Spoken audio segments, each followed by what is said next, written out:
In the name of Allah, the Beneficent, the Merciful, the All-Wise, the True, and the Living God, who we believe appeared among us in the person of Master Fard Muhammad. We thank him for intervening in our affairs.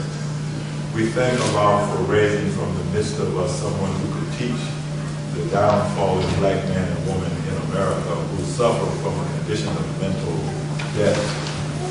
We thank Allah for the Honorable Elijah Muhammad, but we also thank him for the Honorable Minister Louis Farrakhan, who is among us today, continuing and extending the legacy and teachings of the Honorable Elijah Muhammad, not just among his own people, but to all people throughout the world.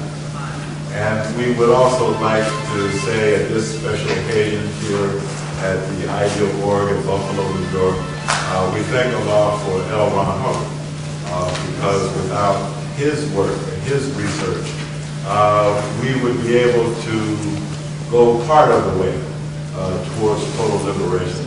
But with his help and the technology that he was blessed to develop, we know now that we can go all the way.